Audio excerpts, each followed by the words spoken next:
برادران اسلام، کیونکہ آج 9 ربیع الاول کی تاریخ ہے اور ولادت رسول صلی اللہ علیہ وسلم کے بارے میں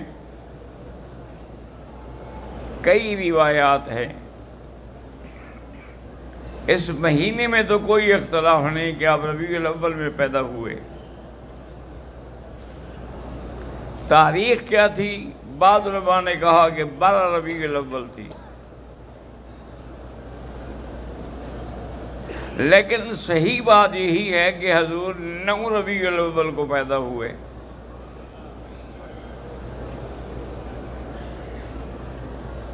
الحمدللہ آج کل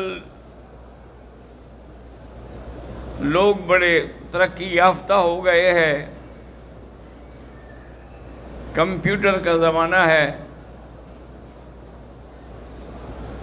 تو جو لوگ کمپیوٹر پہ کام کرنا جانتے ہیں ان سے کہیں کہ وہ دیکھیں کہ کیا 12 ربیع الاول جو ہے وہ سوموار کا دن بھی بنتا ہے۔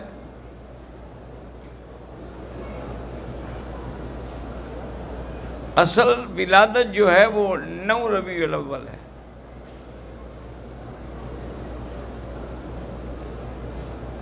اور عجیب شان ہے کہ حضور صلی اللہ علیہ وسلم کے والد عبداللہ جو تھے وہ مدینہ منورہ تشریف لے گئے تھے کچھ تجارت کے امور میں۔ اللہ کی شان ہے کہ وہی فوت ہو گئے۔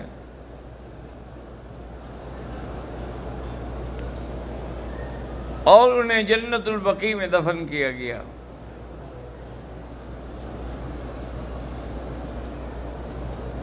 تو حضور صلی اللہ علیہ وسلم کی جب ولادت ہے تو ظاہری دنیا کے اسباب کے تابع باپ کا سایہ بھی نہیں ہے۔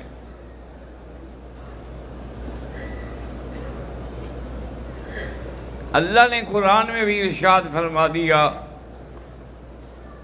کہ الم یجد کا یتیمن فآوا، کیا ہم نے آپ کو یتیم نہیں پایا کہ پھر آپ کی حفاظت کی، آپ کی ٹھکانہ دیا۔ وَوَجَدَكَ ضَالًّا فَهَدَىٰ، اور آپ کو راستے کا علم نہیں تھا پھر ہم نے ہدایت کی۔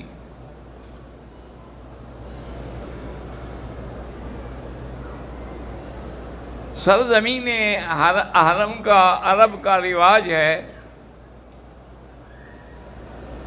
کہ جب بچہ پیدا ہوتا ہے تو اس کو دائیوں کے حوالے کر کے قبیلے میں بھیج دیا جاتا ہے،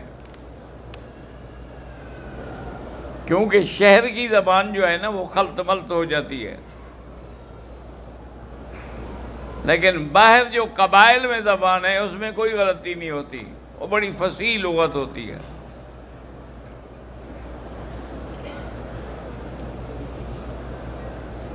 اب آپ والد فوت ہو چکے تھے، جب ولادت کی خبر ملی تو حضرت عبد المطلب نے اپنی کفالت میں لیا۔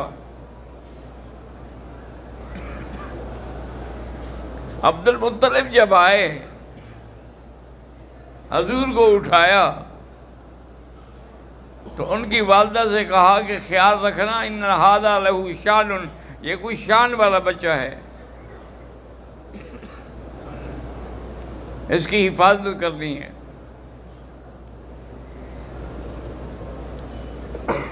اب جو دایاں آتی تھی نا بچے لینے کے لیے مختلف قبیلوں سے آتی رہی، لیکن اس گھر میں کوئی نہیں آیا کہ یہ یتیم بچہ ہے ہمیں کیا ملے گا۔ وہ تو پیسے کے لیے آتی ہیں نا، اور وہ تو یتیم ہے، اس کا باپ فوت ہو گیا ہے، والدہ کے پاس بھی کوئی ایسی جائیداد اور دولت نہیں ہے، تو ہمیں کیا ملے گا کیا، اسی لیے کوئی نہیں آیا۔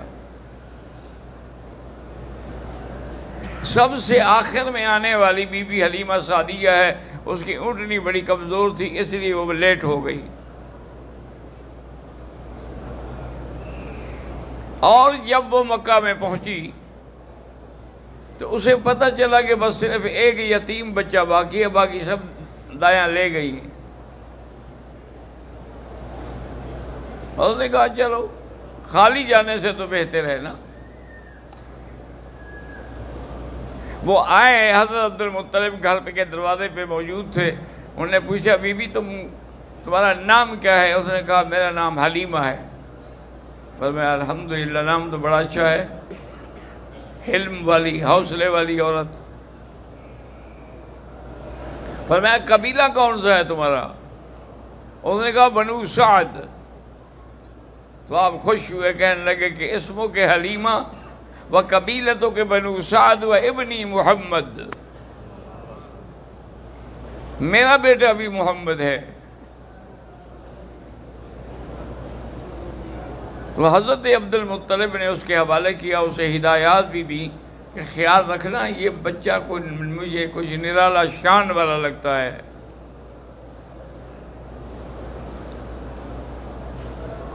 بی بی حلیمہ فرماتی ہیں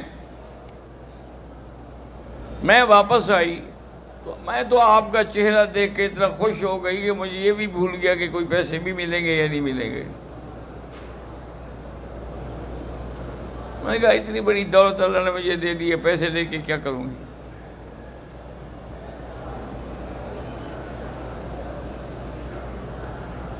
سیدہ حلیمہ فرماتی ہے کہ جب میں واپس آئی تو حلیمہ کا شوہر موجود تھا۔ اس نے پوچھا ہاں کوئی بچہ ملا؟ انہوں نے کہا بچہ نہیں ملا، بچوں کا سردار ملا ہے۔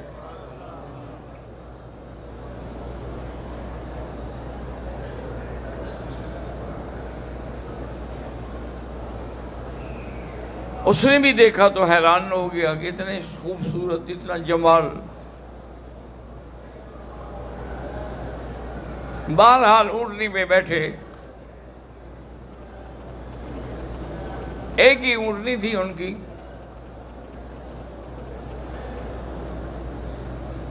تو آگے شوہر بیٹھا، پیچھے حلیمہ بیٹھی۔ اب اونٹنی کو اٹھائیں وہ چلتی نہیں، اٹھتی نہیں۔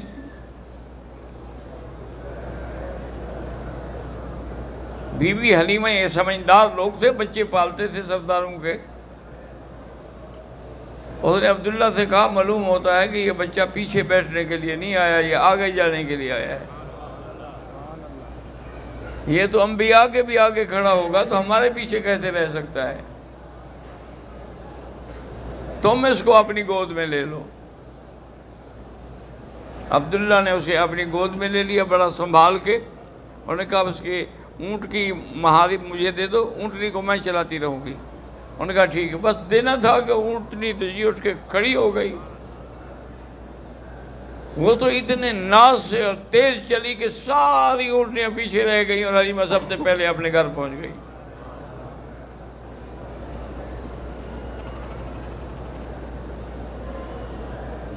اب حضور صلی اللہ علیہ وسلم کے جانے کے بعد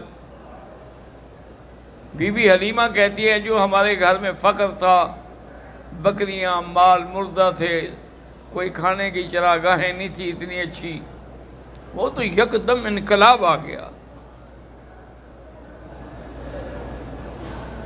میرے مال بکریاں جہاں جاتی واپس آتی پیٹ بھرا ہوا اور اتنا دودھ کہ ساری میری سہیلیاں حیران ہوتی کہ کون سی چراگاہ ہے جہاں تم چراتی ہو؟ انہوں نے کہا چراگاہ تو وہی ہے پر چرانے والا اور ہے۔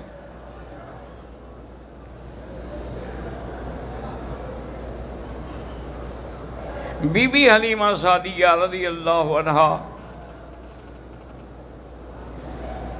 ہمیں بھی چاہیے کہ ہم قدر کریں کہ حضور کے پاس ایک دفعہ حلیمہ سعدیہ ملنے آئی نا تو آپ نے اپنی چادر مبارک بچھا دی نیچے۔ صحابہ حیران ہو گئے کہ کون بوڑھی عورت ہے جس کے لیے نبوت کی چادر بچھائی جا رہی ہے؟ تو آپ سمجھ گئے، انہوں نے فرمایا آدھی امی، یہ میری ماں ہے رضائی، دودھ پلانے والی۔ اور پھر اس نے جو بھی کہا نا جی، غزوہ حنین کے موقع پر وہ آئی تھی، جو کہا تو انہوں نے ٹھیک ہے، جو کہا ٹھیک ہے۔ سب صحابہ ہے، انہوں نے کہا میری ماں ہے، میں ماں کا کہنا کیسے ٹال سکتا ہوں؟ تو جس پیغمبر کو رضائی ماں کا اتنا خیال تھا، حقیقی والدہ کا کیا مقام ہوگا؟